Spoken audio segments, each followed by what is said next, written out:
J'échange un regard complice avec lui. Sur le grand écran, il y a des dates qui sont écrites. Sur le grand écran, il y a des dates qui sont écrites. J'échange d'abord un regard complice avec lui, et je regarde ensuite toutes les dates. Toutes les dates sont écrites en verte. La plupart sont écrites en rouge, et certaines sont écrites en orange. Plusieurs sont écrites en jaune, et certaines en blanche. Je me dirige vers la caisse, et je m'approche. Les deux bras accoudés sur la caisse, je regarde la jeune femme. La jeune femme, avec un air sympathique et gai, me regarde. Avec un air sympathique et gai, elle me regarde et elle me dit « En quoi puis-je vous aider ?» Je l'observe et je t'observe. On échange un regard. Je te vois avec la valise noire et la grande valise bleue. Je te vois avec la grande valise bleue, la grande valise noire derrière moi, serrant très fort les poignets. Serrant très fort les poignets, je te vois avec les deux grandes valises derrière moi. La jeune femme, avec un regard gai, me regarde, et elle me dit que les dates jaunes, ce sont pour ceux qui vont atterrir. Elle me dit que les dates rouges, ce sont pour ceux qui vont décoller. Elle me dit que toutes les autres dates vont bientôt changer de couleur. Et elle me dit que les blanches, ce sont pour les vols en retard. Je regarde une nouvelle fois le grand panneau, et j'aperçois une seule date qui est écrite en blanche.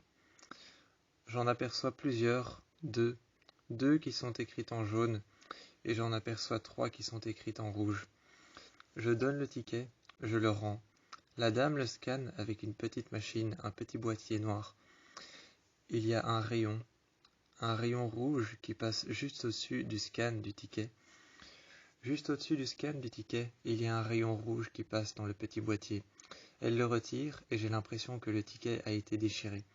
Elle me le rend. Je regarde le ticket. Il a été troué, déchiré. Il y a un tampon dessus, un tampon rouge. Je l'observe et je le range dans ma poche. Quand elle me regarde le ranger dans ma poche, elle me dit « Ne le pliez surtout pas ». Je la regarde, je lui dis merci, en lui faisant un signe de la main. Je me rends à l'évidence de ne pas le plier. Il est beaucoup trop grand pour le mettre dans ma poche comme ça. Alors j'ouvre la valise, la grande valise noire. Je prends la grande valise noire, j'ouvre la première poche et je le mets à l'intérieur. Je te regarde et tu échanges un regard avec moi. Un regard simple, sans émotion, sans tristesse, sans peur, sans crainte, sans rien. Sans crainte, sans peur, sans émotion, tu échanges simplement un regard avec moi. Tu me regardes et je te dis que le billet est dans la grande valise noire à l'avant. Alors je te demande qu'une fois dans l'avion, tu pourras mettre la grande valise noire au-dessus de toi, et non pas dans la soute. Tu me regardes et tu dis « Ok » en serrant très fort la valise, comme si tu étais sous sa charge. Comme si tu étais sous sa charge, tu serres très fort la valise. Je te regarde et te fais un signe de la tête. Je prends l'autre valise, la valise qui est bleue. La valise qui est bleue, je la prends. Et il y a une autre valise, une valise brune, un peu plus petite.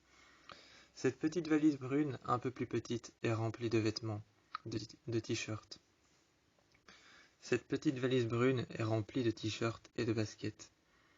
Je me souviens l'avoir remplie avec des t-shirts de secours. Je me souviens l'avoir remplie, cette valise brune. Je me souviens l'avoir posée, et je me souviens l'avoir remplie avec des t-shirts bruns foncés, des t-shirts noirs, des t-shirts gris, des t-shirts blancs, voire même peut-être des chemises pour passer la semaine. Je prends la valise et je prends l'autre valise. Je la pose sur le côté, je te regarde et je dis « Tiens, prends ces deux-ci, la valise noire et la valise bleue foncée, bleu marine. Tu prends alors la valise bleu marine et je te regarde. Quand tu prends la valise bleu marin, je te regarde et je t'observe. Cette valise bleu marine te va très bien au teint. Je regarde cette valise bleu marine s'enfoncer peu à peu dans la foule, et je ne vois finalement plus que les roues de la valise. Cette valise bleu marine te va très bien parce que tu es habillé tout en noir, avec un jeans noir et avec un t-shirt noir, avec une chemise noire et avec un pull noir. Avec la capuche de ton pull noir qui dépasse de la chemise noire. Je te regarde, tu te retournes et j'aperçois ton t-shirt noir. Tu as tes lunettes qui pendent au col de ton t-shirt et tu te retournes. La valise disparaît, tu n'es plus là. Tu tiens ton ticket en main et je l'aperçois entre deux personnes qui se séparent. Ils arrivent à Manchester, chez les parents de Taylor. Devant eux se présente une maison blanche. Il y a des arbres tout autour, notamment un grand saule pleureur. Il y a un grand saule pleureur, une grande maison blanche, une verrière qui entoure la maison blanche. Celle-ci est entourée de plein de petites lumières bleues, jaunes, blanches. Elle est éclairée de millions de petits fragments de verre, jaune, blanc et bleu. La maison est éclairée par plein de petits millions de fragments de soleil qui éclairent la maison. Installée par terre dans le jardin, il y a une chaise blanche, juste en face d'une grande table blanche ovale. Celle-ci, juste à côté, déposée par terre, un parasol fermé. À côté, encore, il y a une rose rouge installée par terre. De l'autre côté, il y a un rosier. Le rosier rouge est juste à côté, un rosier rouge un peu plus foncé, presque noir. Les roses sont-elles presque noires simplement parce que le rosier à côté est un rosier noir, noir foncé? Ou alors sont-elles simplement très foncées?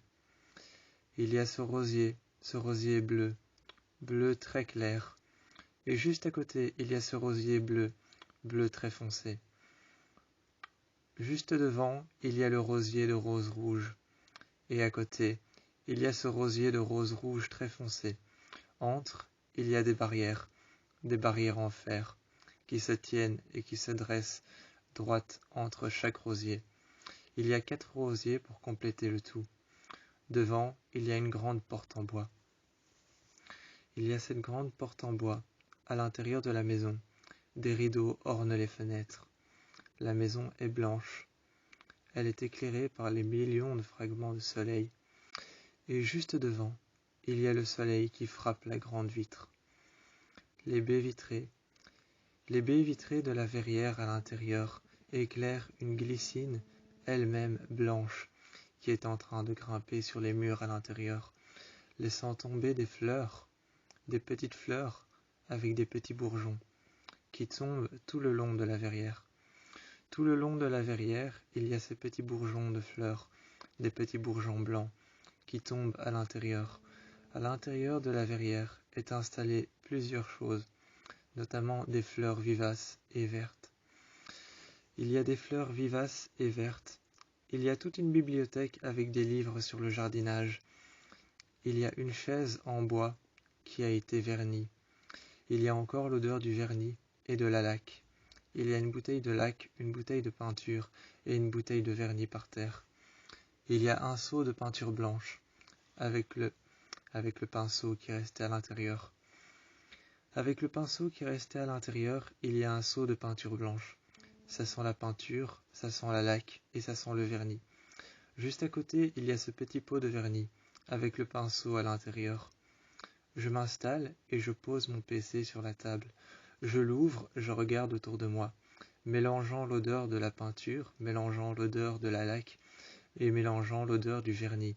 Tout autour de moi, j'arrive à sentir en même temps ces 3 odeurs, mais surtout la seule odeur que je sens, c'est celle du vernis, de la peinture et aussi de la glycine.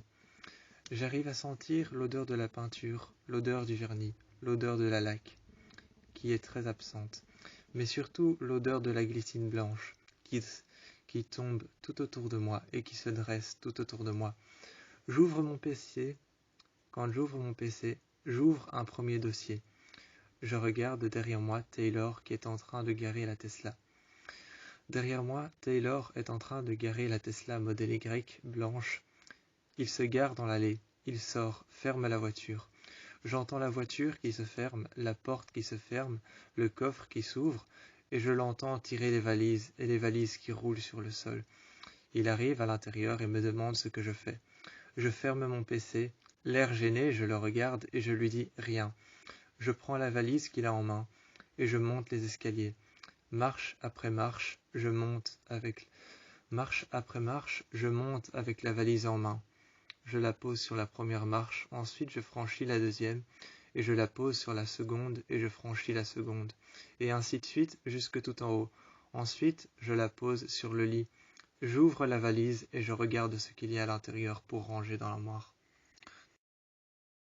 Arrivé dans l'hôtel, je m'arrête au centre, et je regarde. À côté de moi, il y a un grand tapis noir, suspendu. Il y a ce grand tapis noir suspendu à côté de moi. Je m'arrête au centre de l'hôtel et je vois juste devant moi une table ovale noire, une table en bois.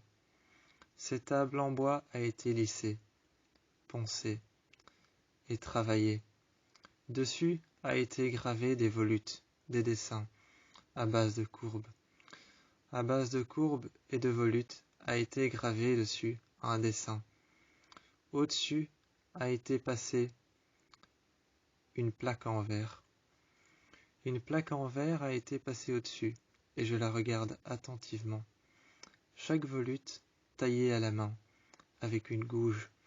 J'observe attentivement la plaque en verre, posée sur chaque volute, posée sur chaque courbe, posée sur chaque courbe, chaque volute, et chaque petit morceau de bois qui a été taillé à la main. Je l'observe attentivement, je mets ma main sur la table, et je m'assieds à une chaise. Les chaises sont noires comme la table qui a été taillée de millions de petites volutes, les unes à côté des autres. Taillée de millions de petites fresques, les unes à côté des autres, qui se tiennent et qui se dressent devant moi, sous cette plaque de verre. Je regarde la table ovale, et je m'assieds sur une chaise. Les chaises sont noires, et derrière moi se dresse la tête d'un dragon. Derrière moi se dresse la tête d'un dragon. Une femme, à l'accueil, me regarde. Elle me sourit. Elle est habillée avec un teint de porcelaine blanc, et elle a du fard à joues noir. Elle me regarde avec un rouge à lèvres très puissant. Avec un rouge à lèvres très puissant, elle me regarde. Elle me sourit, pose ses mains sur la table. Encore une fois sur la table, il y a des volutes, des fresques, qui ont été taillées à la main. Une plaque en verre a été posée dessus. 2 lampes sont installées de chaque côté. Des abat-jours en tissu rouge avec une tête de dragon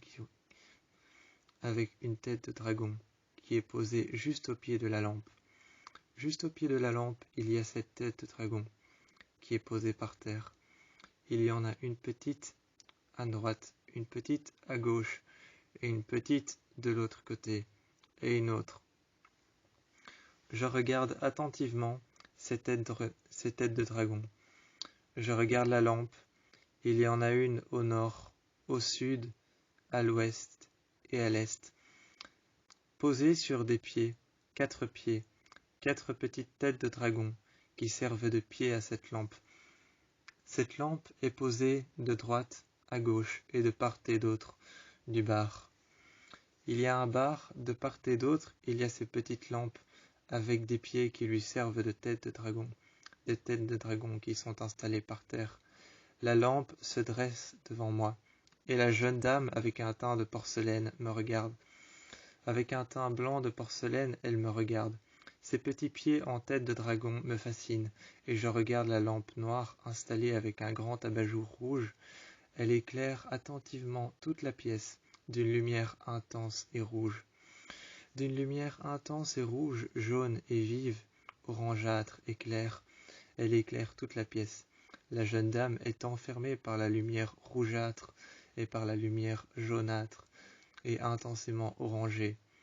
Les abat-jours rouges se dressent devant moi, et un grand voile gris est juste derrière moi.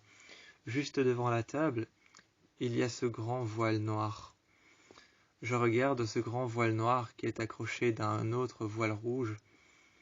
Ce grand voile noir est accroché d'un autre grand voile rouge. Je pose mes valises à côté et je m'installe sur une chaise. J'ouvre mon PC que je prends dans mon sac. Je commence à travailler et je regarde attentivement la lampe juste devant moi. La lampe juste devant moi est une tête de dragon qui a été sculptée dans du bois. La lampe devant moi est une tête de dragon qui a été peinte en noir, qui a été peinte et vernie, qui a été poncée et travaillée, sculptée avec des volutes et avec des courbes. C'est une tête de dragon avec la gueule ouverte qui se tient devant moi. Une lampe est éclairée à l'intérieur de sa gueule et elle éclaire l'entièreté de la table ovale. Je la regarde attentivement. Ensuite, je me reconcentre sur mon PC et je travaille sur ce que j'avais à faire. Je prends mes valises et je m'installe un peu plus loin près du bar. Je pose une question à la personne qui est derrière et cette jeune femme au teint de porcelaine me donne alors les clés de la chambre. Quand je suis arrivé, 2 hommes étranges se tenaient devant moi. Ils portaient une cape noire et avec leurs mains tenaient à leur visage un grand masque japonais. Ils portaient un grand masque japonais à leur visage. Le côté droit du masque était blanc. L'autre partie du masque était décorée de manière très abusive. De manière très abusive, l'autre côté du masque était décoré avec des dragons, des êtres célestes, des ailes, des plumes, avec même de la calligraphie chinoise. De manière très abusive, le côté gauche était décoré avec de la calligraphie japonaise, de la calligraphie chinoise, de la calligraphie ancienne, avec des plumes, avec des têtes de dragons, avec des têtes d'animaux que je ne connaissais même pas. J'ai regardé ces personnes qui tenaient ce masque, décoré d'un côté, et neutre de l'autre, blanc. Je les voyais, avec un grand voile sur le côté, seulement sur un bras. Sur le bras droit, ils avaient un voile rouge. Ils se tenaient juste à côté, et de l'autre côté, il y avait cette femme, avec une longue robe noire, avec un visage pâle, pâle et blanc. Je me suis approché de cette femme avec un visage pâle et blanc. À ses mains, elle avait des bracelets en or, plusieurs bracelets à vrai dire. À vrai dire, elle avait plusieurs bracelets à ses mains, plusieurs bracelets en or. De l'autre côté, à sa main droite, elle avait des bracelets en argent. Elle m'a regardé avec sa longue robe noire et a traversé la pièce sans dire un mot. Au-dessus de ses joues, sur ses pommettes et ses fossettes, elle avait un peu de rouge. Au-dessus de ses yeux, elle avait un peu de bleu. Elle avait un trait noir qui parcourait le dessus de ses yeux et une longue robe noire. Elle a marché sans dire un mot et s'est retrouvée au bord de la pièce. Au bord de la pièce, au bord de la fenêtre. Elle m'a regardé. Elle s'est mise dehors et a fermé la fenêtre. Les personnes avec les masques ont disparu quand je me suis retourné. Elles n'étaient plus là. Il y a une personne qui est apparue avec un grand masque de dragon. Il m'a regardé. J'étais dans le temple. Ensuite, une femme m'a apporté une boisson. Je l'ai regardée. Dessus, il était écrit en noir de la calligraphie chinoise. À côté, il y avait un dessin de bambou. À côté, il y avait un dessin de bambou avec ce que je pensais être un oiseau, un phénix ou peut-être un rossignol. Ce devait être un rossignol ou alors peut-être un phénix, un aigle, mais un oiseau qui était gracieux, un oiseau qui était luxueux, qui représentait la grâce, le luxe, qui représentait la fortune et l'argent. J'ai regardé cet oiseau attentivement sur la canette, sur la boisson. Pour moi, c'était soit un aigle, pour moi, c'était soit un phénix, ou alors un rossignol. L'argent, la fortune, la beauté, la grâce, le luxe. Elle m'a regardé, m'a souri, et elle est repartie dans le coin de la pièce. Elle s'est installée sur une chaise, a croisé les jambes, et m'a regardé, avec un teint pâle, avec les joues qui étaient légèrement rosâtres. Avec les joues qui étaient légèrement rosâtres, légèrement rouges, elle m'a regardé, les yeux qui étaient légèrement bleutés, une petite ligne noire au-dessus des yeux. Elle s'est installée à pencher la tête, avec un bracelet d'or au niveau de son poignet, et avec un autre bracelet d'or au niveau de son poignet. Elle m'a regardé, elle a croisé les jambes, et s'est installée à côté de moi. Elle est venue me faire une place sur une chaise noire. Elle m'a regardé, mais sans rien dire, elle s'est approchée. Finalement, moi aussi sans rien dire, je me suis approché. Je l'ai regardée, et je lui ai posé une question. Elle a rigolé. avec un éventail en main qu'elle a déployé entre ses doigts. Entre ses doigts, avec un éventail rouge qu'elle a déployé, dessus était dessiné un dragon blanc. Dessus, il y avait un dragon blanc qui était dessiné, un dragon rouge et un dragon noir. Tous les trois s'entremêlèrent sur son éventail qui était rouge, déployé de tissus et de lianes. Déployé de tissus et de lianes rouges de couleurs différentes. Il y avait ce dragon blanc, ce dragon noir et ce dragon rouge qui s'entremêlaient dessus. Il y avait des petites coutures dorées sur le bord de son éventail. Elle a commencé à le faire valser de droite à gauche pour se faire de l'air, et je l'ai regardé.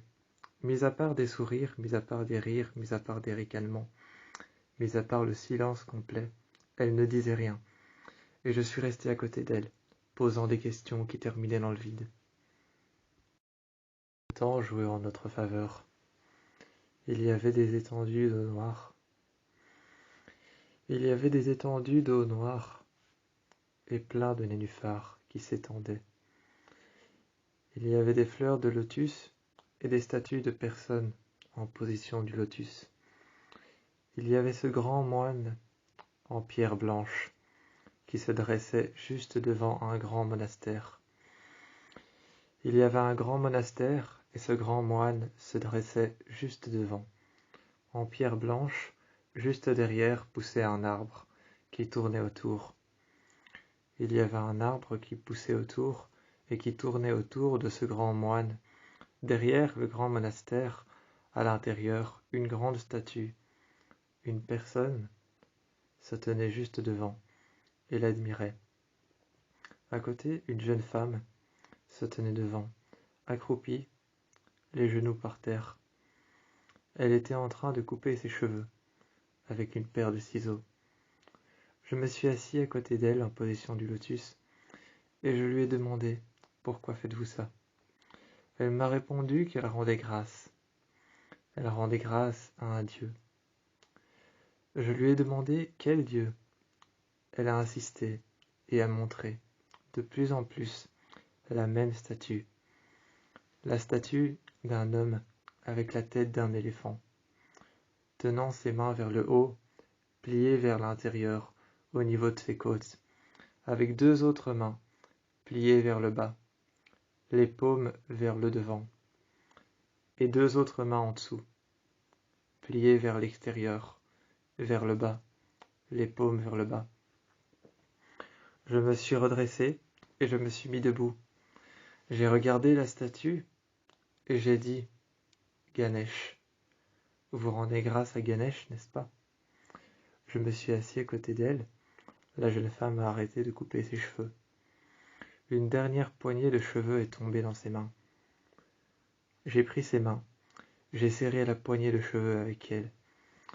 J'ai pris ses cheveux et je les ai brossés. J'ai pris la brosse dans mon sac. J'ai d'abord brossé ses cheveux et je lui ai dit « Attendez, madame ». Je lui ai demandé son nom et elle me l'a murmuré à l'oreille. « Naïla, m'a-t-elle dit. Naïla, m'a-t-elle dit, et je l'ai regardée. J'ai dit « Attendez, Naïla ». Elle m'a regardé avec un sourire aimant, et j'ai pris ses cheveux dans mes mains. Je brossais, avec la brosse. Avec la brosse, je brossais ses longs cheveux noirs. Une fois que je les ai brossés, elle m'a regardé, et elle a dit « Avant de me couper une dernière fois les cheveux, pouvez-vous me faire une tresse, une seule ?» J'ai regardé le dieu Ganesh et la grande statue, le moine qui se dressait juste devant, et la grande statue du moine juste derrière le monastère. J'ai regardé le vent dans l'arbre. Dans l'arbre, j'ai regardé le vent. Je me suis tourné en la direction du vent. J'ai vu cette autre statue de Ganesh qui se tenait debout avec ses 6 bras derrière lui. Sa tête d'éléphant était redressée devant. Et je voyais ses 6 bras qui se tenaient vers le haut, vers le milieu, vers le bas, au niveau de son bassin, au niveau de ses côtes et au niveau de ses épaules. Je regardais ses 6 bras. Je me suis tourné vers la jeune femme et je lui ai dit « Bien sûr ». J'ai pris ses cheveux, j'ai d'abord fait un amas de cheveux dans ma main. Quand j'ai fait un amas de cheveux dans ma main, j'ai tiré dessus, sans trop tirer non plus, pour ne pas lui faire mal. J'ai tiré sur ses cheveux, et j'ai fait un amas de cheveux dans ma main. J'ai gardé les cheveux dans ma main. Puis j'ai fait la même chose de l'autre côté. De l'autre côté, j'ai fait la même chose. J'ai gardé les cheveux dans ma main. Et tout le long de ses cheveux, je les ai roulés, comme si c'était déjà une tresse. Comme si c'était déjà une tresse, j'ai roulé ses cheveux autour de mon doigt. Je les ai passés pour avoir une longue poignée de cheveux dans la main. J'ai fait la même chose encore une deuxième fois et une troisième fois.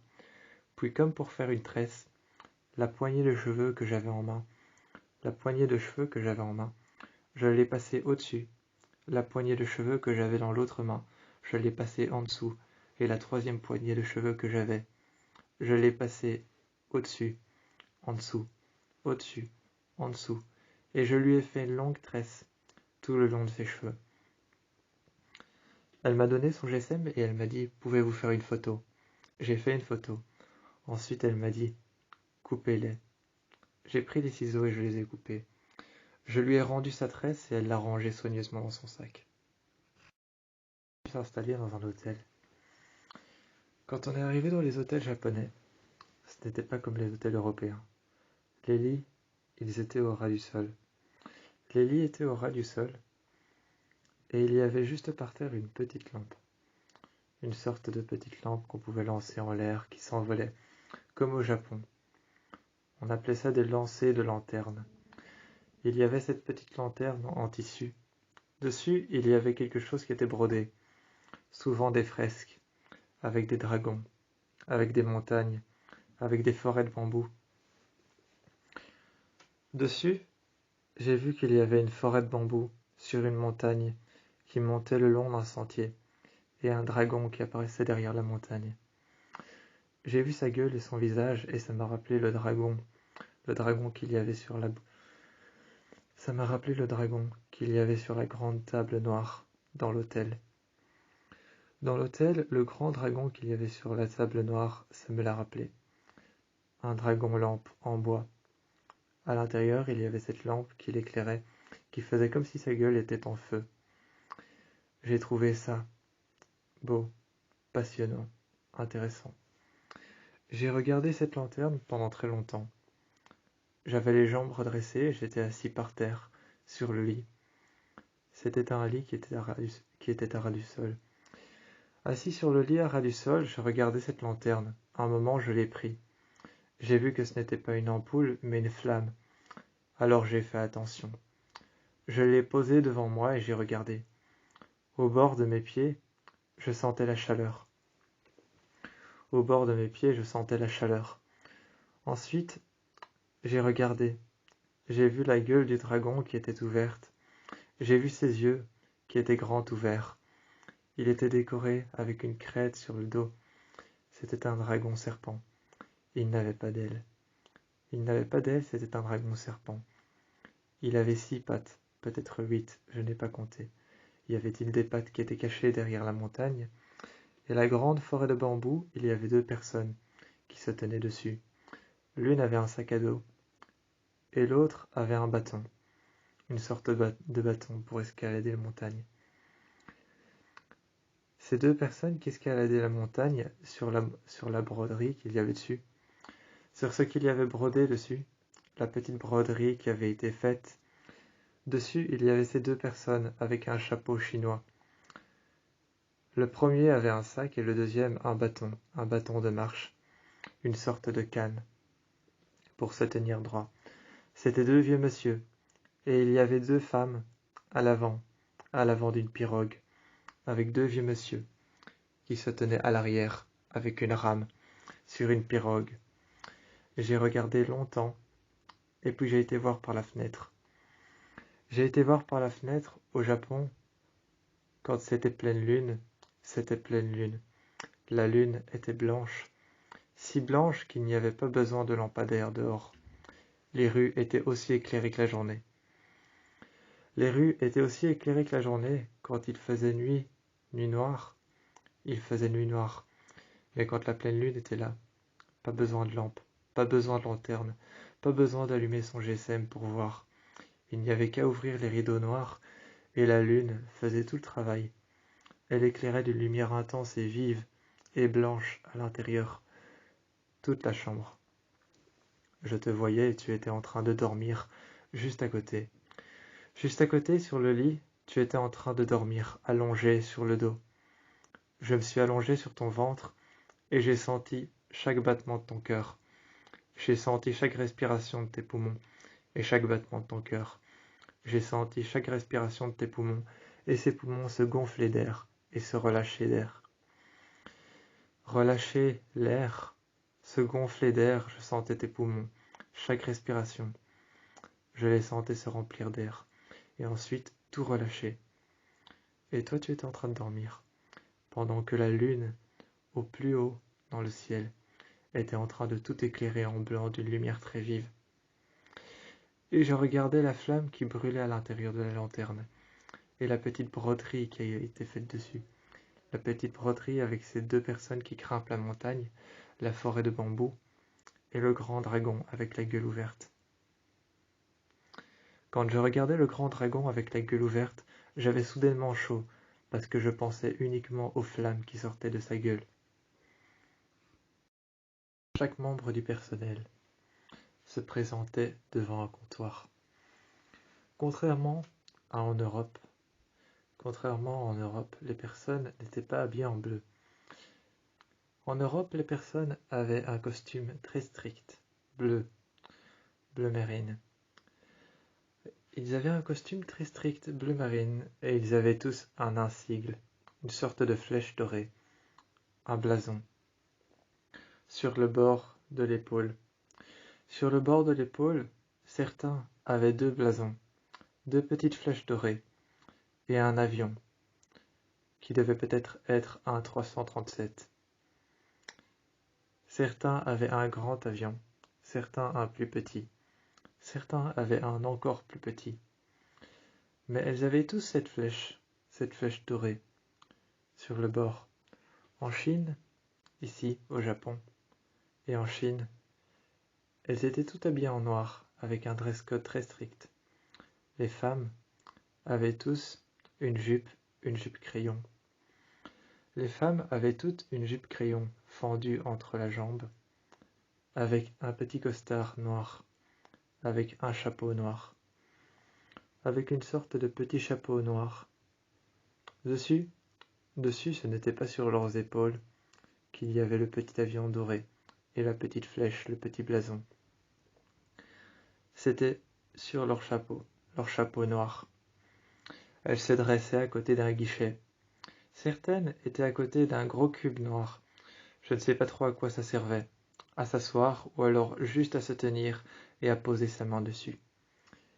C'était un cube en métal noir, ou alors un gros cube en béton noir. Certaines se tenaient à côté, droites comme des i, et regardaient devant elles. Toutes ces personnes étaient là pour nous accueillir. Une jeune femme est arrivée et s'est penchée devant nous, faisant une révérence chinoise ou japonaise. La jeune femme s'est montrée. Elle a pris nos bagages et elle a dit « Veuillez nous suivre ». D'abord, elle nous a demandé si on parlait anglais. Je l'ai regardé, j'ai rigolé. Je t'ai regardé, on a échangé un regard. Et je lui ai dit que non. Quand on a échangé un regard, j'ai vu que tu voulais rire, que tu voulais sourire, que tu voulais rigoler. Mais j'ai certainement pensé que ce n'était pas poli de faire ça en Chine ou au Japon. Alors j'ai dit qu'il fallait respecter les traditions. Je te l'ai murmuré à l'oreille. Sur l'instant, elle n'avait pas compris. Elle s'est retournée et a juste pris nos bagages. Après nous avoir fait une petite révérence japonaise et chinoise, elle est partie. Elle est arrivée devant l'avion qu'on devait prendre et nous a fait monter. Une autre femme s'est montrée, juste devant. Celle-ci avait un grand avion doré en blason et un petit avion doré en blason. Elle s'est montrée devant nous et elle avait un blason doré sur sa casquette noire. Elle nous a regardés. C'était une casquette, un sorte de chapeau qu'on avait uniquement dans les aéroports. C'était une sorte de chapeau, une sorte de casquette pour les femmes qu'ils avaient uniquement dans les aéroports, Autant pour les femmes que pour les hommes, c'était le dress code à tenir. Et elle avait un avion doré, un petit avion doré qu'elle avait sur l'épaule. Un deuxième, un plus petit, et un autre, un moyen. Un moyen, un plus petit, et un encore plus petit, un tout petit. 3 avions qu'elle avait, qui étaient dorés. En dessous, elle avait une sorte de médaille, tenue par un bout de tissu. Tenue par un bout de tissu, en dessous, elle avait une sorte de médaille. Un médaillon doré, un autre argenté et un autre en bronze. L'autre matière était entièrement noire, c'était peut-être du carbone ou alors du plastique. Elle nous a regardés, a scanné nos tickets, nous sommes rentrés, et après 4 heures de vol, on est arrivé dans l'aéroport, en Arménie. En Arménie, on est arrivé dans l'aéroport en Arménie. Tout le monde était en vert. En Chine, en Chine et au Japon, tout le monde était en noir, les femmes et les hommes. En Arménie, tout le monde était en vert, vert très foncé, presque noir. Et en Europe et en Amérique, tout le monde était en bleu, bleu marine, bleu foncé. Alors j'ai regardé attentivement tous les dress codes différents. Et dans l'avion, quand on était dans l'avion, je me suis amusé à dessiner les différentes hôtesses de l'air. En Europe et en Amérique, elles étaient en bleu, avec un dress code bleu et blanc. Avec un dress code bleu et blanc en Amérique et en Europe, avec un petit avion doré et un petit blason argenté, et un autre blason, une petite médaille argentée et dorée. Je les ai dessinés sur un carnet. En Chine, après le second vol, et au Japon, j'ai dessiné le dress code noir, la petite casquette, le petit chapeau qu'elle portait, la petite casquette, avec cette petite épée qu'il y avait dessus. C'était une dague, une petite épée. Une dague, une petite épée avec une flèche. C'était une sorte de blason japonais. À côté, il était écrit en calligraphie japonaise et chinoise. Il était écrit le nom de la société. Je dessinais ça attentivement, puis en Arménie, elles étaient en vert. En Arménie, une agréable odeur de café. En Arménie, une agréable odeur de café, et une femme qui vient nous accoster. Comme je l'avais prédit, elle était habillée en vert, avec une petite flèche qui était juste sur sa casquette, sur son petit chapeau. Au-dessus, avec une petite flèche, comme je l'avais prédit. Au-dessus, il était écrit en arménien, hôtesse de l'air, je suppose. J'ai regardé la jeune femme, et elle me regardait. Elle m'a regardé, elle était maquillée avec un teint très pâle. C'était une jeune femme basanée. Et quand je l'ai vue, elle s'est avancée vers moi. La jeune femme basanée, je ne connaissais pas son nom, je n'arrivais pas à lire son nom. Et j'ai vu qu'elle a pris mes bagages. Et avant même de prendre mes bagages, elle m'a demandé « Vous venez ici pourquoi ?» Elle m'a demandé avec un ton très neutre « Vous venez ici pourquoi ?» Je l'ai regardée. Je lui ai dit en tant que visiteur. Elle a commencé à parler de l'Arménie comme d'un pays imaginaire. Elle a commencé à parler de l'Arménie comme d'un pays incroyable et imaginaire. Je l'ai regardée et je lui ai dit qu'on venait ici en tant que visiteur. Je lui ai expliqué que lui, il était photographe et que moi, j'étais dessinateur. Elle m'a regardé et elle a dit qu'il y avait beaucoup de choses à dessiner, beaucoup de choses à prendre en photo, me regardant moi et te regardant toi. Te regardant toi et me regardant moi, elle avait dit il y a beaucoup de choses à dessiner. Ensuite, elle avait dit qu'il y avait beaucoup de choses à photographier. Tu as souri et tu as serré très fort l'objectif de ton appareil photo. Je t'ai regardé et j'ai passé ma main autour de tes côtes. J'ai passé ma main autour de tes côtes et je t'ai dit calme-toi. Ensuite, tu as photographié la première chose que tu pouvais voir, l'hôtesse de l'air qui serrait très fort nos bagages. Évidemment, pour être poli, d'abord tu lui as demandé son accord. Elle s'est retournée, elle a souri, elle a penché la tête, a serré les bagages et s'en est allée. Elle s'en est allée un peu plus vite, au pas de course. Au pas de course, elle s'en est allée un peu plus vite et a accéléré le pas. Je l'ai vu commencer à marcher de plus en plus vite. Quand je l'ai vu commencer à marcher de plus en plus vite avec nos bagages, elle a accéléré le pas. Elle s'est arrêtée un peu plus loin au niveau de quelques sièges, au niveau d'une petite barrière en métal. Elle s'est arrêtée, à côté d'un compteur électrique, là où on pouvait recevoir le ticket pour rentrer dans l'avion. Elle s'est arrêtée et a dit « Bien sûr que vous pouvez me prendre en photo ». Elle s'est installée sur une chaise avec les bagages devant et le sac à ses pieds. Elle s'est installée et tu l'as prise en photo. Tu m'as regardé, tu as souri, tu as regardé l'objectif, tu as enregistré la photo et tu as dit « Voilà, première photo ». Tu as regardé le compteur au-dessus de toi, les compteurs sur lesquels tous les chiffres et toutes les dates étaient écrites en vert. Quelques dates étaient écrites en jaune et quelques dates étaient écrites en blanche. Tu les as regardées, j'ai levé la tête et j'ai vu le grand écran. Toutes les dates étaient écrites en vert. Et il y avait une seule date qui était écrite en rouge, 2 dates qui étaient écrites en bleu, et 3 dates qui étaient écrites en jaune, une seule qui était écrite en blanche.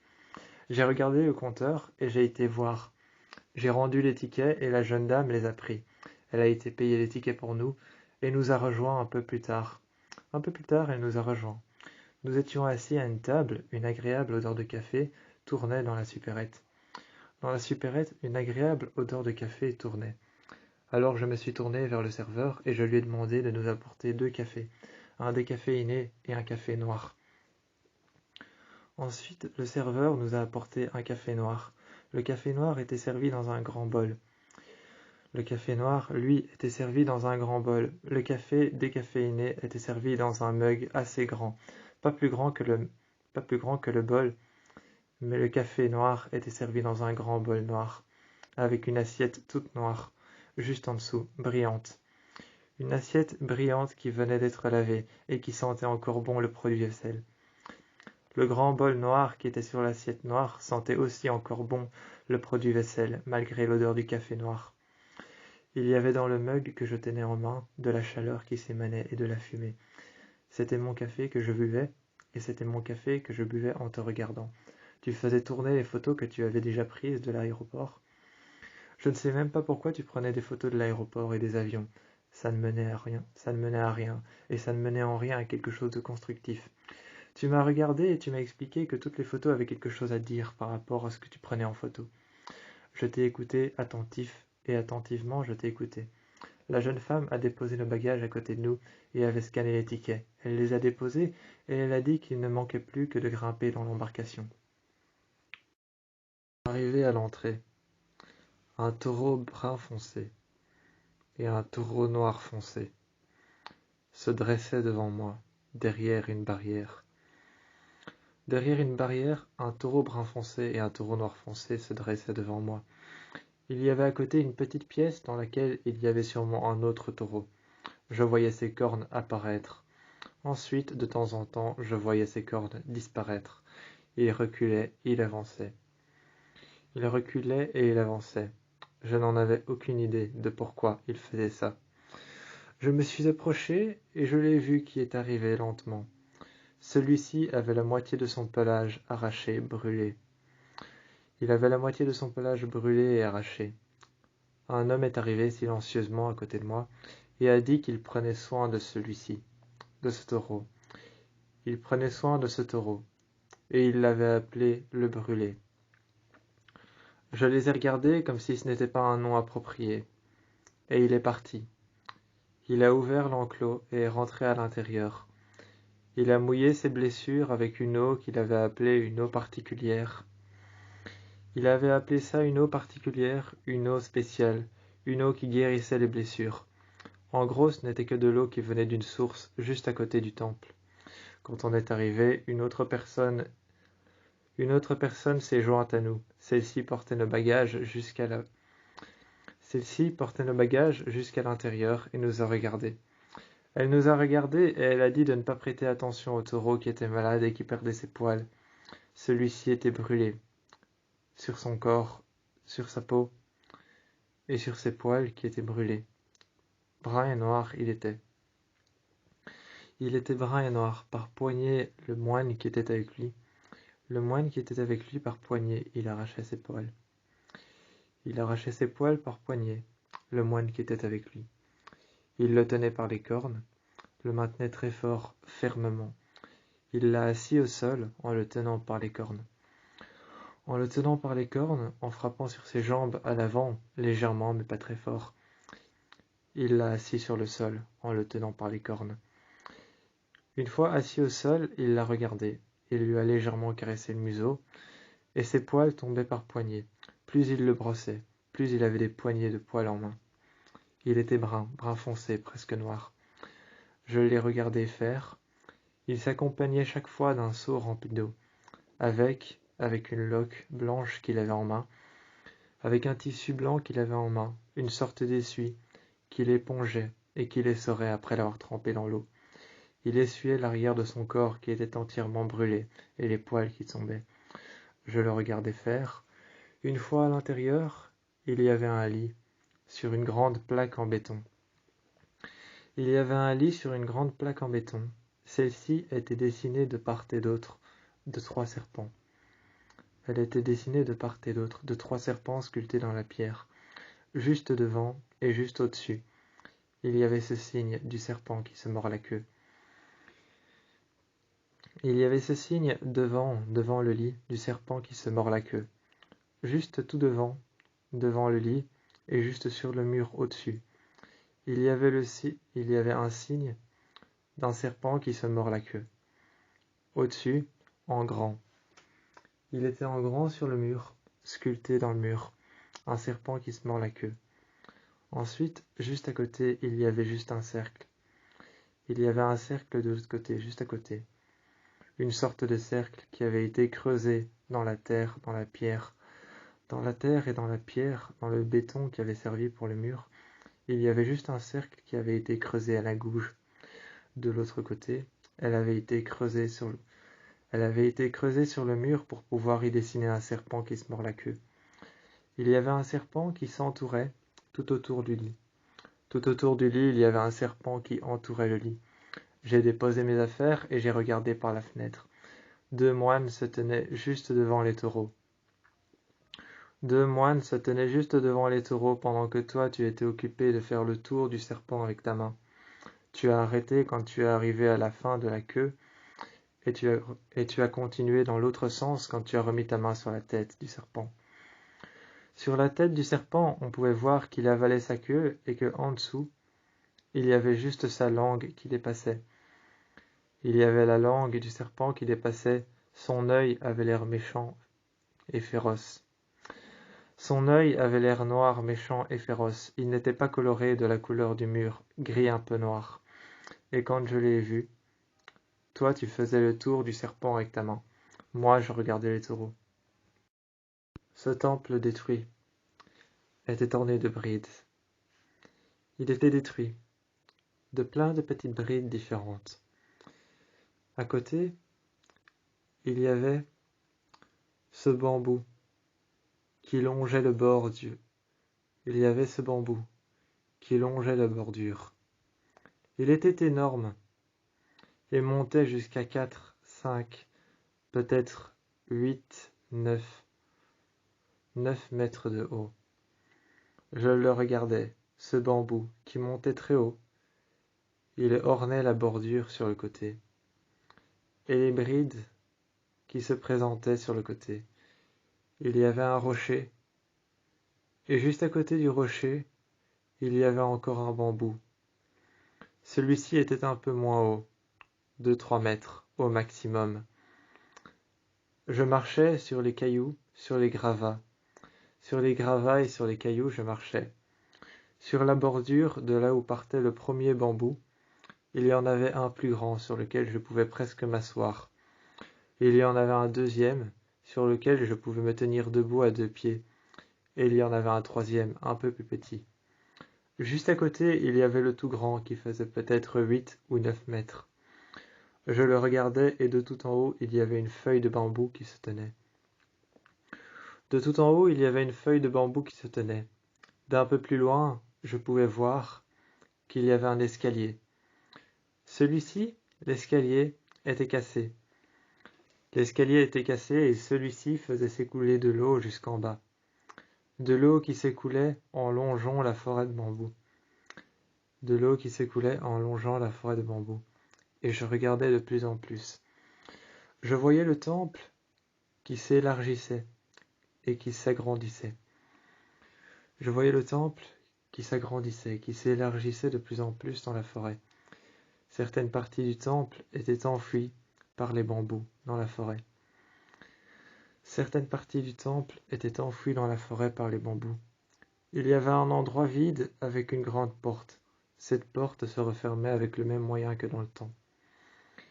Avec le même moyen que dans le temps, cette grande porte en bois se refermait simplement avec une masse en bois qu'on mettait dessus. Il y avait 2 crochets à la première porte à l'intérieur. À la deuxième porte, il y avait un deuxième crochet. Et il fallait mettre une autre poutre en bois dessus. Dessus, il fallait mettre une poutre en bois qui maintenait les portes fermées. Je suis allé derrière et j'ai fermé la porte. J'ai poussé la porte et je l'ai fermée. Elle s'est fermée une fois qu'elle a tapé contre le sol contre un caillou. Une fois qu'elle a tapé contre le sol contre un caillou, elle s'est fermée. J'ai fermé l'autre porte. Il fallait pousser très fort. Celle-ci était un peu coincée et relevée par rapport à l'escalier qui était détruit. De l'escalier qui était détruit, les 2 portes étaient un peu surélevées et frottaient le sol. Ça faisait un bruit incessant et insupportable. J'ai fermé les portes et j'ai mis alors la grosse poutre en bois entre les 2 portes. Elles étaient fermées, comme dans le temps. J'ai pris une photo et j'ai vu que tu t'es mis juste assis entre les 2 portes. Entre les 2 portes, assis contre les 2 portes, derrière le temple, j'ai vu que tu étais assis. Je me suis mis assis à côté de toi et je t'ai montré la photo. Tu venais de t'asseoir juste quand j'avais pris la photo. Et tu as fait défiler toutes les photos pendant ce temps. Moi, j'étais en train de regarder les allées et les venues. J'étais en train de regarder les allées et les venues. Il y avait ce grand bambou à côté du temple détruit, à côté des morceaux qu'il y avait et qu'il restait. Il y avait encore un donjon sur lequel on pouvait grimper. On a grimpé sur le donjon. Il y avait encore une tour, un donjon sur lequel on pouvait grimper. On a grimpé le long de cette tour qui était carrée. Cette tour qui était carrée, on a grimpé. Il y avait simplement à l'intérieur une porte. Il y avait une petite porte à l'intérieur qui faisait peut-être la moitié de ma jambe. Cette porte s'arrêtait à mon bassin et touchait le sol comme mon pied. Elle faisait la taille de ma jambe. Je l'ai ouverte et je suis passé en dessous avec le sac. J'ai grimpé l'escalier qui tournait en colimaçon autour de la petite tour carrée. Quand on est arrivé en haut, je t'ai pris la main. Tu as regardé comme moi les alentours et tu as vu que le temple s'éloignait beaucoup plus loin qu'on ne le pensait. Ce n'était pas un si petit temple que ça. Il était effondré et datait de la guerre. Une jeune femme est arrivée avec le teint pâle. Elle nous a regardés et elle a dit que dans la forêt de bambou, il fallait suivre le petit chemin de terre. J'ai regardé par terre et effectivement, il y avait un petit chemin de terre. Partout autour, ce n'était que des racines et des bambous qui s'élevaient dans le ciel, à plus de 8 mètres de haut. 8 mètres, 9 mètres.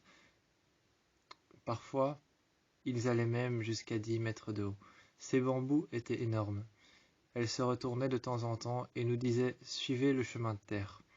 On suivait le petit chemin de terre qu'il y avait. Partout autour, c'étaient des racines. Il y avait sur le chemin de terre quelques petits blocs qu'on pouvait voir. Il y avait des petits blocs de terre qui avaient été faits à la main. On pouvait voir encore les traces des doigts des personnes qui avaient fait ces blocs de terre. C'étaient des blocs de terre noire, des blocs de terre grise, des blocs de terre brune qui avaient été faits avec différentes argiles. Avec différentes terres, avec différentes argiles, avec différentes terres qui étaient maniables.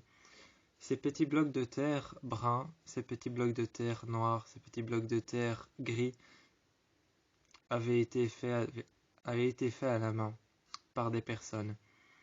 En haut, on pouvait voir qu'il y avait des personnes qui étaient en train de les placer et de faire des chemins en plus. Elle nous expliquait que ces personnes, elles venaient de là-haut, dans un autre temple, et elles faisaient ça toute la journée. Elles fabriquaient des petits blocs de terre, des bruns, des blancs, des noirs, pour pouvoir ensuite partir dans la forêt de bambou. Ils partaient dans la forêt de bambou et la personne devant avait une machette à la main. Elle coupait les bambous et une fois qu'ils étaient coupés, elle traçait un chemin. Ensuite, il y en avait un autre, un deuxième qui prenait sa place avec la machette.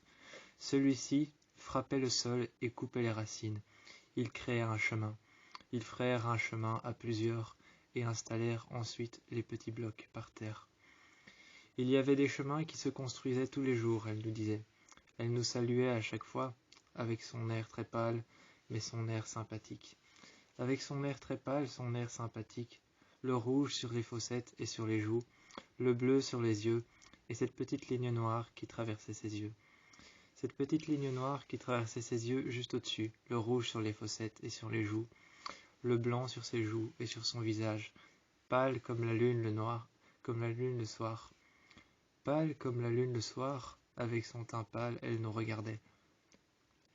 Je regardais surtout son maquillage qui était impressionnant. Elle avait un vêtement rouge et 2 baguettes dans les cheveux.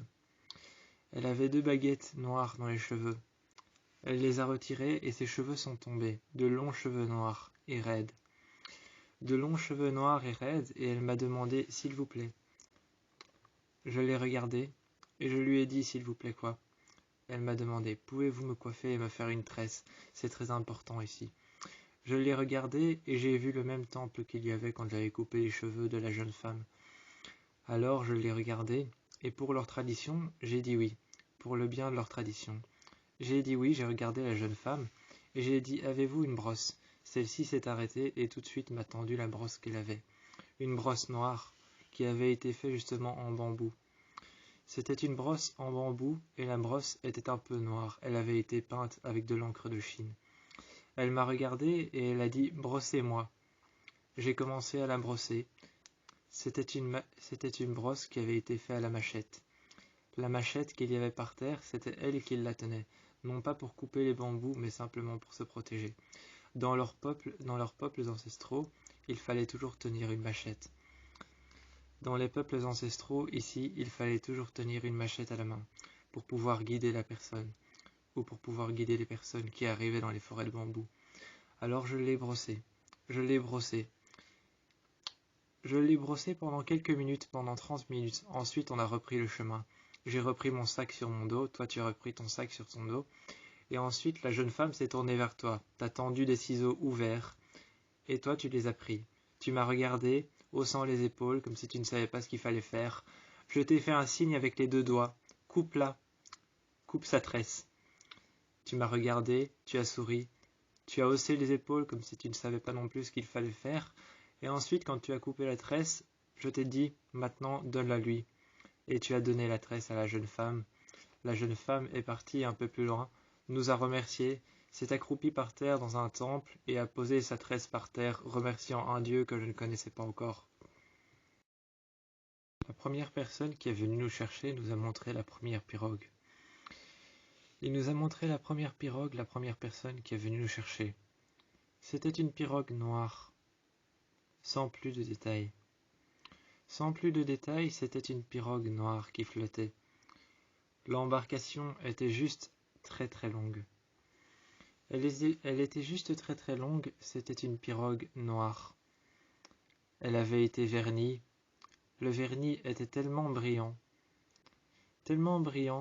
qu'on avait l'impression que celle-ci se reflétait dans les rayons du soleil. Elle était noire et très longue. La deuxième pirogue était noire, brillante aussi, très longue, noire et brillante. Je l'ai regardée. Cette grande pirogue, juste à côté, même plus grande que l'autre, était tout aussi noire que l'autre. Elle était brillante et vernie, et tout au bout, il y avait une tête de dragon, la gueule ouverte, juste derrière nous. Pour monter dedans, il fallait grimper sur la queue. Il fallait grimper sur la queue du dragon. La personne à l'intérieur nous a montré sa pirogue. On a regardé la suivante, une plus petite que les 2 noires. Celle-ci était creusée de plusieurs volutes et de plusieurs montagnes qui avaient été creusées dessus, à la gouge. À la gouge, plusieurs bambous, plusieurs montagnes, plusieurs personnes qui escaladaient avaient été creusées. Plusieurs personnes qui tenaient même des pirogues avaient été gravées dessus. Bref, il y avait toute une gravure dessus. Une montagne avec des forêts de bambous, des personnes qui les escaladaient. des petits chemins de terre avec des personnes qui escaladaient ces chemins. Il y avait du vent qui avait été sculpté sous la forme de plusieurs volutes. Il y avait un grand dragon qui avait été sculpté, un dragon serpent. Celui-ci avait été sculpté tout le long de la pirogue.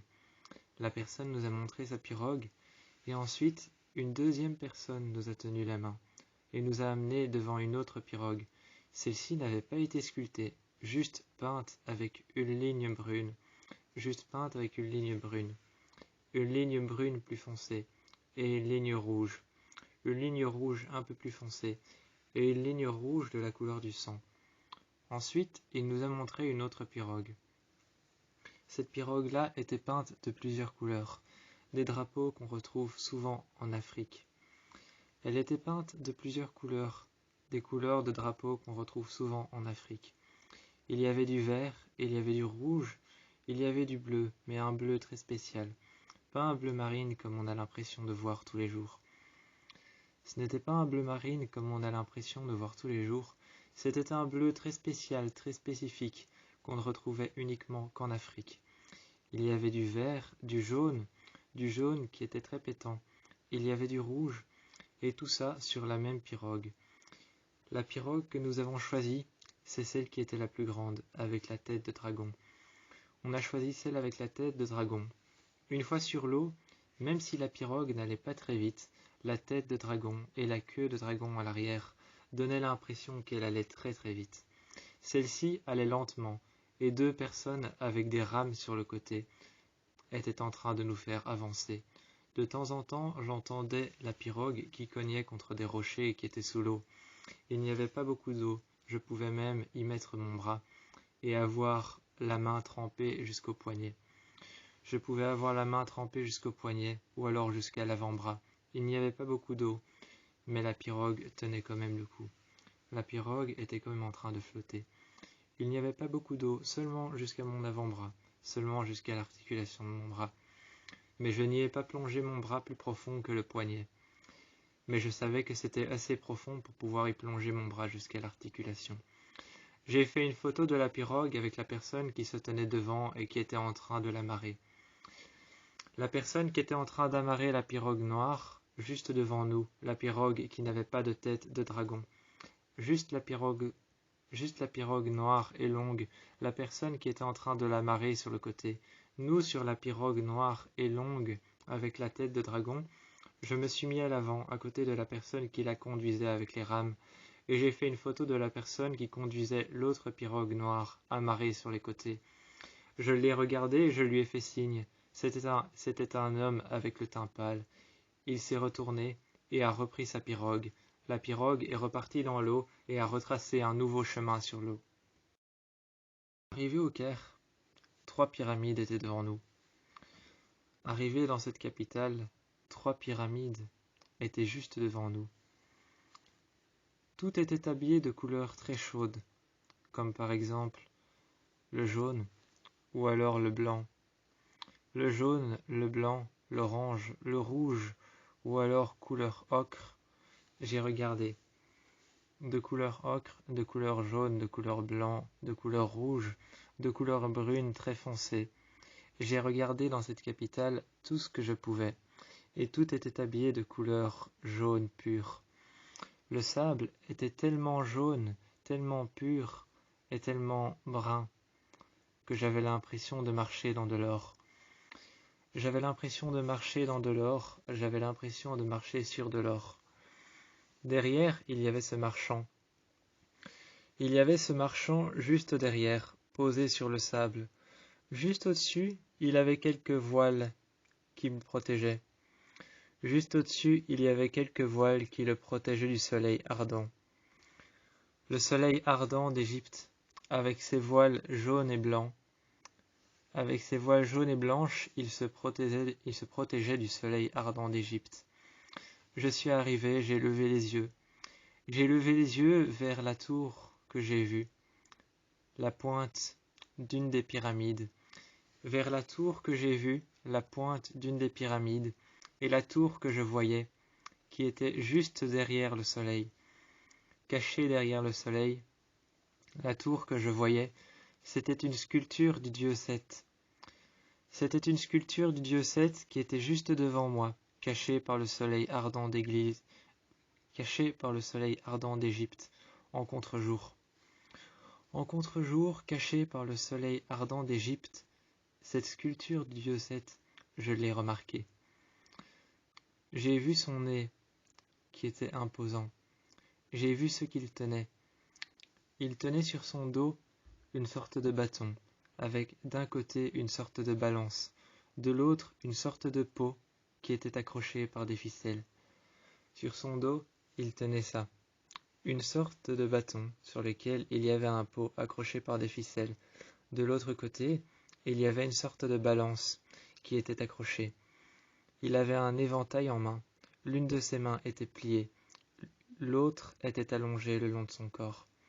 J'ai regardé ça et j'avais pris ça pour une tour. Nous n'étions plus en Chine, nous étions au Caire, en Égypte. Il y avait plusieurs pyramides qui se dressèrent devant moi, dont 2 qui se dressèrent devant moi. L'une était orangeâtre, l'une était un peu plus rouge. Celle qu'il y avait juste derrière, celle qui était orangeâtre, était un peu plus jaune. J'ai regardé celle qui était un peu plus jaune, elle était presque dorée. Elle était presque dorée, et je l'ai regardée, ornée de plusieurs hiéroglyphes. Ornée de plusieurs hiéroglyphes, je l'ai regardée. Elle était toute jaune.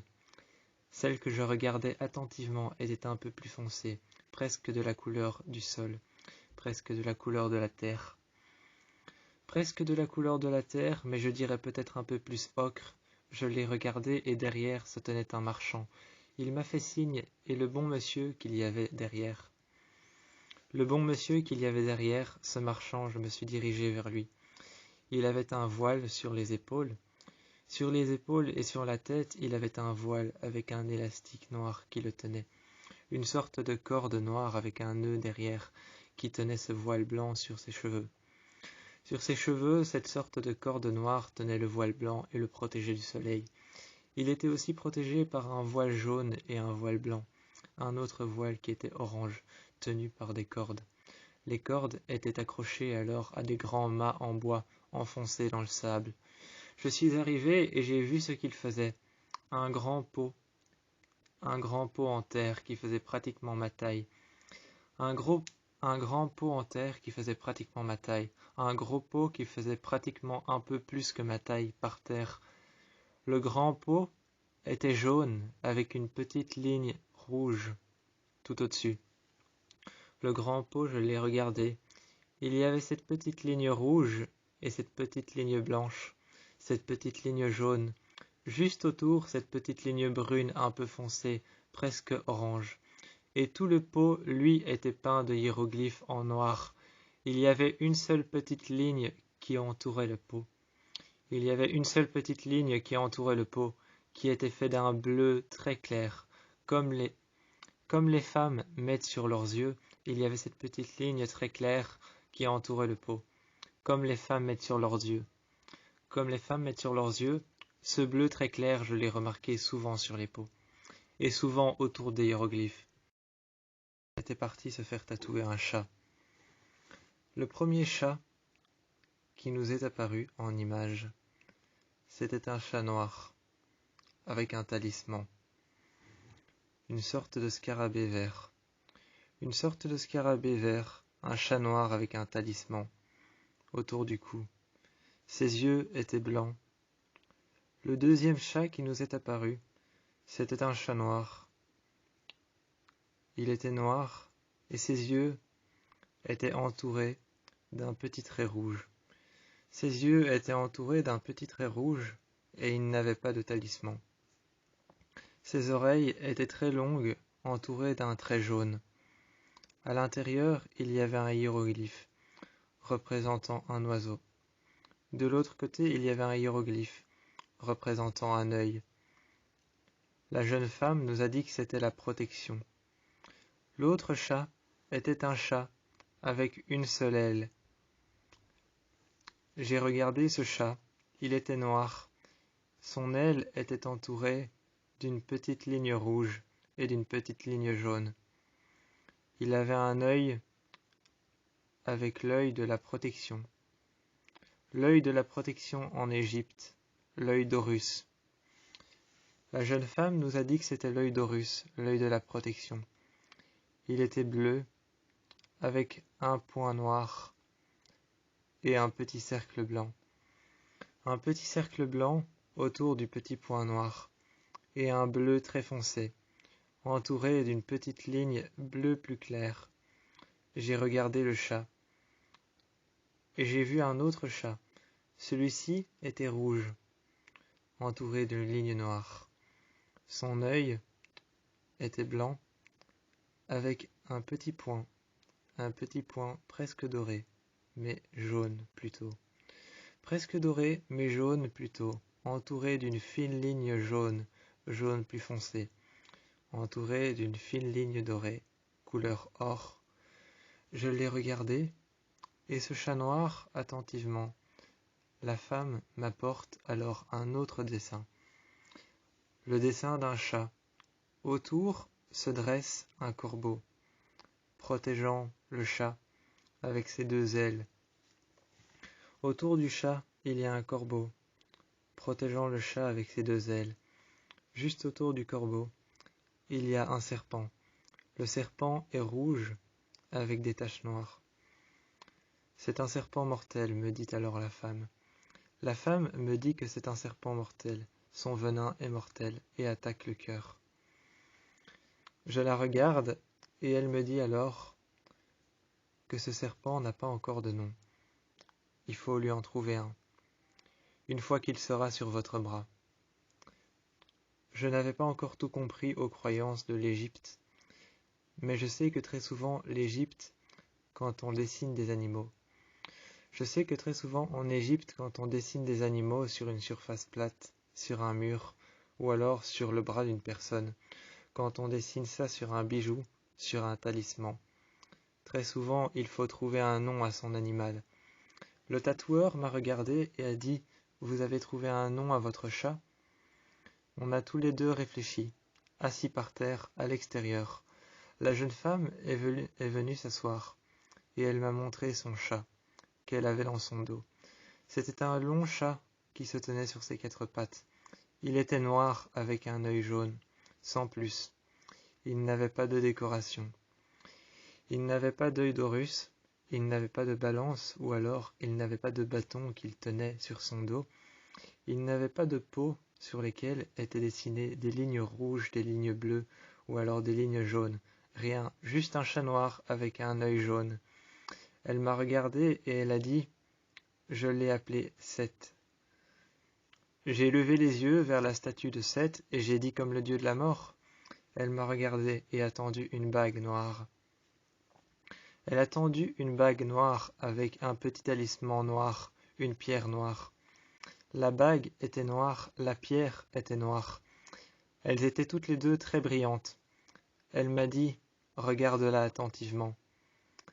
En posant la bague dans la paume de ma main, la bague était en métal noir fondu. J'ai demandé si c'était du carbone. Elle m'a dit que non. Elle m'a dit que c'était du métal qui avait brûlé trop longtemps, un métal important qui était devenu noir. La pierre, elle m'a dit que c'était une pierre noire très importante ici. Au début, je lui ai dit que je pensais que c'était du charbon. Elle a rigolé et a repris sa bague. Et donc, elle m'a reposé la question et elle a dit « Comment est-ce que tu vas appeler ton chat ?» Je lui ai répondu que je l'appellerais par mes lettres, par les lettres de mon nom, mais à l'envers. Elle s'est levée, a pris sa bague, l'a remis, et m'a simplement dit « Très bon choix ». Aller voir les sculpteurs des beignets. Quand on est allé voir les sculpteurs des beignets, un jeune enfant s'est approché de moi et a regardé. Il a regardé mon sac et ensuite il a pris un morceau de bois que j'avais récolté. J'avais récolté un morceau de bois au Caire que j'avais trouvé juste au bord de la porte d'une pyramide. Il l'a pris, il est parti en forêt. Quelques demi-heures plus tard, il est revenu. Il a déposé à mon bras une bague, et une deuxième bague, et une troisième bague. À chacun de mes doigts, il avait déposé une bague qu'il avait faite à partir du morceau de bois que j'avais trouvé. Il est reparti et sa mère est arrivée devant moi.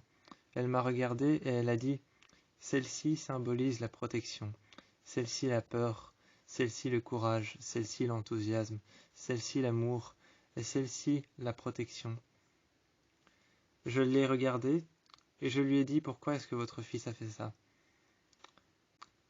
Elle m'a regardé elle aussi à son tour. Elle aussi à son tour m'a regardé, et après m'avoir dit que les bagues représentaient chacune quelque chose de différent, la protection, le courage, l'enthousiasme, l'amour, elle m'a regardé et elle a dit « Ici dans notre village, quand une personne arrive, il est symbolique de lui offrir quelque chose. » Je me suis assis à côté de la jeune femme. La jeune femme s'est assise à côté de moi et a dit « Il est symbolique dans notre village d'offrir quelque chose à partir de quelque chose qui appartient à cette personne. » Je l'ai regardée et j'ai demandé « Pourquoi est-ce que vos enfants font toutes ces sculptures ?»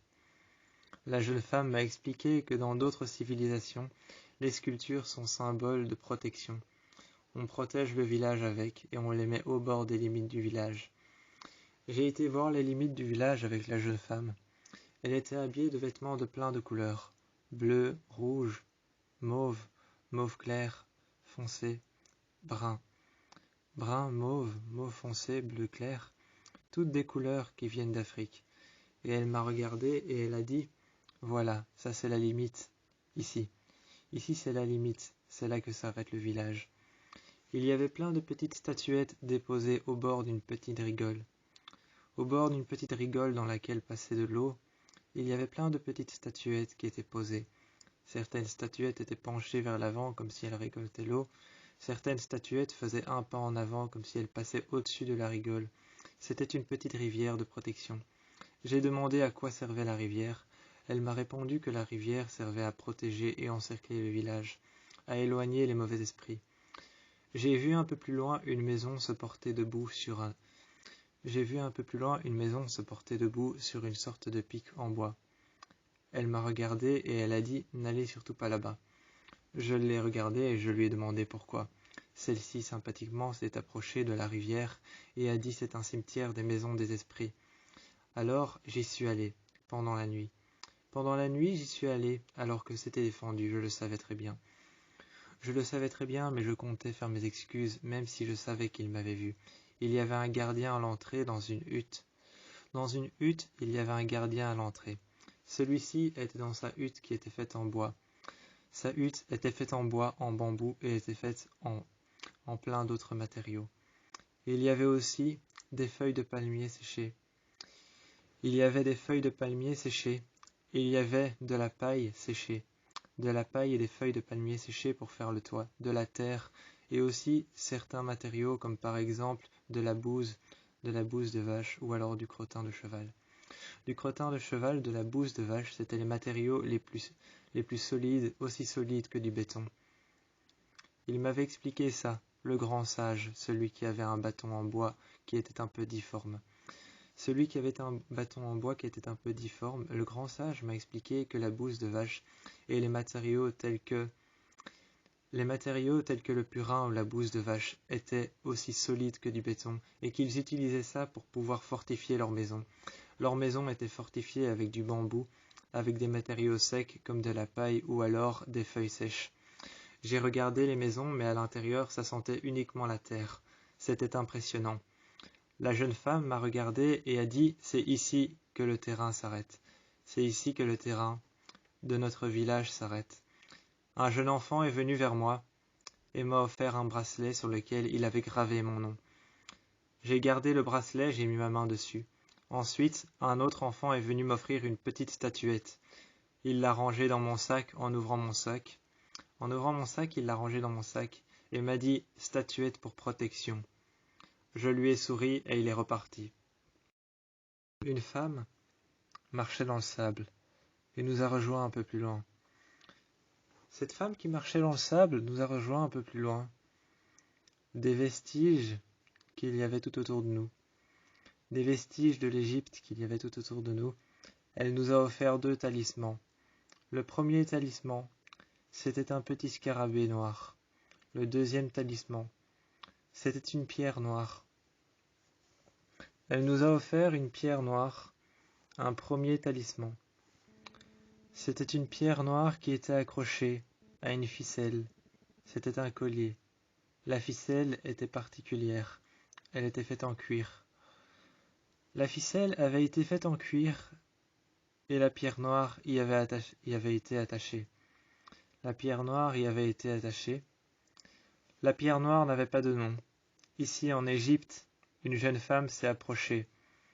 Elle nous a accroché le collier et elle nous a dit à l'oreille, « Ici en Égypte, cette pierre s'appelle la pierre noire. » Elle nous a dit ce qu'elle symbolisait, la protection. Je l'ai regardée et je me suis tourné. Je me suis tourné vers la jeune femme et j'ai dit « la protection ». Mais la protection de quoi? La jeune femme a souri, a accroché le bracelet et a accroché le collier. Elle nous l'avait offert en bracelet. Elle a accroché le bracelet et elle a souri. Une fois derrière, dans mon cou, une fois derrière, elle a accroché le collier. J'ai pris la pierre et j'ai dit la protection de quoi? Elle a dit que c'était la protection de la rancœur, de la haine, du pouvoir et des personnes qui étaient toxiques. Je l'ai regardée et j'ai dit merci. Une autre femme s'est avancée, les mains jointes. Il y avait 2 bagues qui étaient en métal brûlé, le métal noir.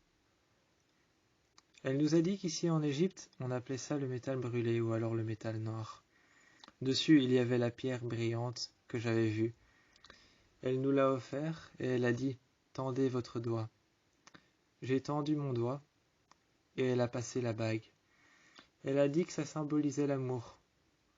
Quand elle a dit que ça symbolisait l'amour, j'ai demandé l'amour envers qui? Elle a souri et elle a dit l'amour en votre partenaire en mettant ses bras sur tes épaules. En mettant ses bras sur tes épaules, je t'ai regardé. Et puis elle m'a regardé et elle a dit c'est l'amour en votre partenaire. Ensuite, elle t'a donné la bague et elle s'est mise devant moi et elle a dit qu'elle symbolisait l'amour en votre partenaire. J'ai regardé la bague, j'ai regardé le collier avec et j'ai regardé le bracelet avec. Quand j'ai regardé à la bague, les jeunes filles ont souri. Les jeunes filles ont souri près de la pyramide. Quand j'ai regardé le collier, il y a un jeune enfant près de la pyramide qui a souri. Près de la pyramide, il y a un jeune enfant avec un vêtement blanc qui a souri. Quand j'ai regardé le collier.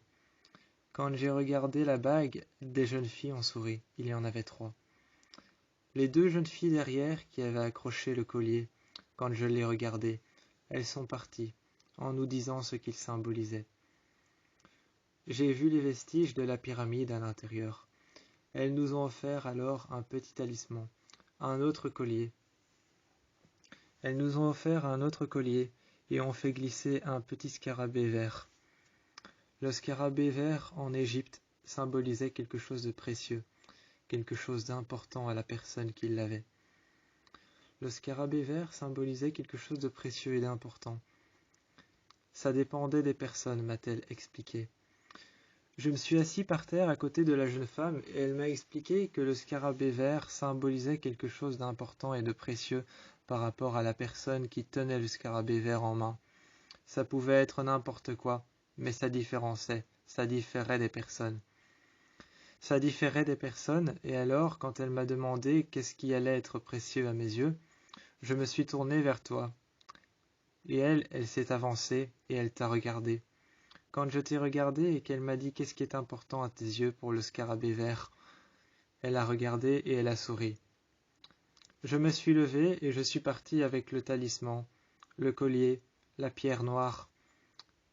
Je suis parti avec la bague, avec le collier, la pierre noire et avec le bracelet avec la pierre noire. Ensuite, 2 jeunes femmes sont venues me mettre un collier en cuir. 2 jeunes femmes sont venues me mettre un petit collier en cuir, une ficelle en cuir très fine. Dessus, il y avait une petite perle noire. Elle ne m'a pas dit ce que ça symbolisait. C'était peut-être juste pour la beauté. Elle t'en a mis une, toi aussi, mais la tienne était légèrement plus violette. Nous sommes partis, et une fois arrivés à l'aéroport, quand on est arrivé en Amérique, juste devant l'aéroport, quand l'avion a atterri, il y avait la voiture qui était toujours garée au même endroit. Quand on est revenu, on savait que Kazé allait tout de suite nous ouvrir la porte.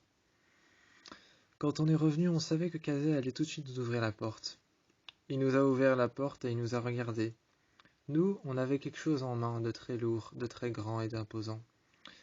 De très lourd, de très grand et d'imposant, on avait quelque chose en main et on lui a dit que c'était pour lui. Il a essayé de regarder outre, de regarder autre part. Il a essayé de regarder autre part et on lui a dit que c'était pour lui. On est rentré à l'intérieur et on a déposé ça sur la table. Ensuite, on lui a expliqué ce que c'était une maison des esprits. Nous deux, on a enlevé nos bagues et on les a déposées sur le sol.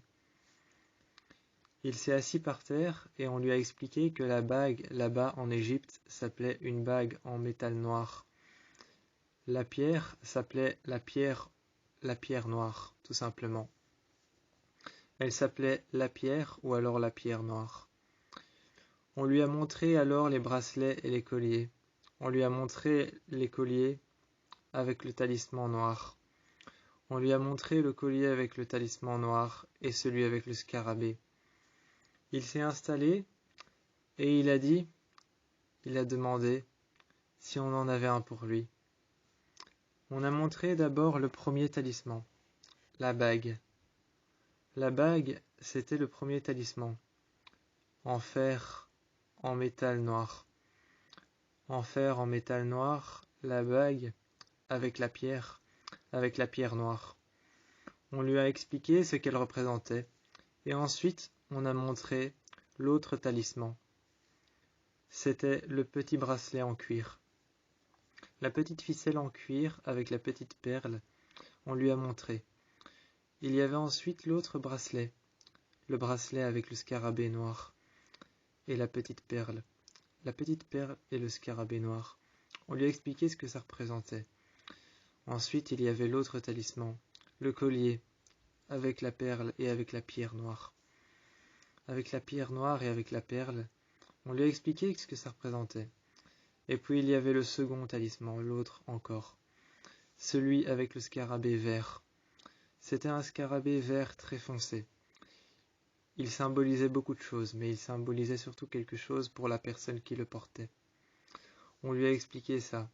Ensuite, on lui a expliqué l'autre talisman, juste le petit bracelet et le petit collier, en cuir, en ficelle de cuir. Comme il disait en Égypte, c'était un bracelet et un collier en ficelle de cuir. Et ensuite, on lui a montré tout ce qu'on avait acheté nous. Un pot, un petit pot, et ensuite, moi, j'ai sorti de mon sac la petite sculpture qu'avait fait le jeune enfant. La petite sculpture qu'avait fait le jeune enfant, une femme qui levait les mains et qui portait un pot. Une femme qui levait les mains, qui portait un pot et qui avait un éventail en main. Je l'ai posé par terre et j'ai dit que j'avais reçu ça d'un petit enfant. Le petit enfant avait sculpté cette merveille, une petite femme qui levait les mains.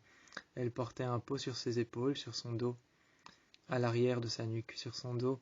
Elle portait un pot, et elle avait un éventail à la main qui était déployé et ouvert.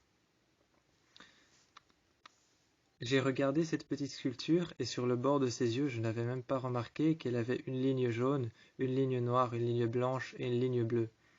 Un peu comme les pharaons, un peu comme les Égyptiens, un peu comme les pharaons. Et j'ai regardé, je l'ai posé par terre.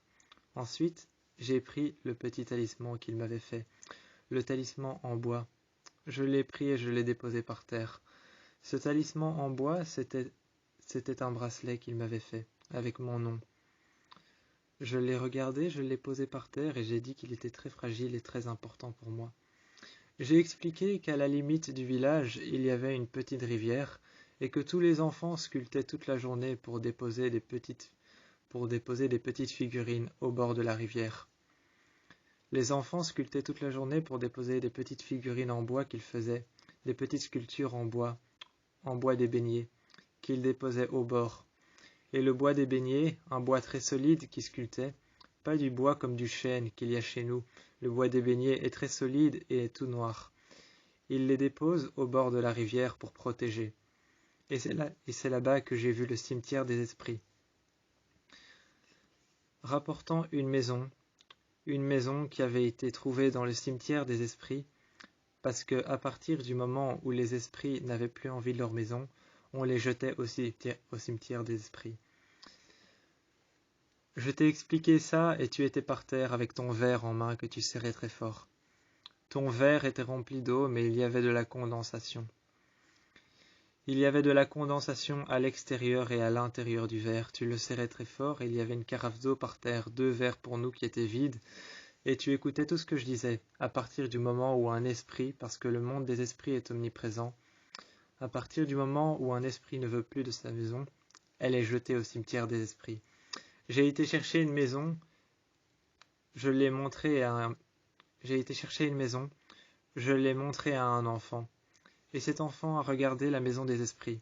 Il a été chercher un morceau de bois, un morceau d'ébénier, et a sculpté exactement la même dans les moindres détails, et dans les moindres tailles, dans la moindre taille, dans les moindres détails, avec sa gouge et avec son couteau, avec son marteau, sa gouge et son couteau, dans les moindres détails, il a sculpté la maison. J'ai regardé la maison des esprits et j'ai été la reposer dans le cimetière des esprits. Ensuite, je suis venu ici, te l'offrir. Elle a été construite par un jeune Africain qui a très bien voulu le faire pour moi.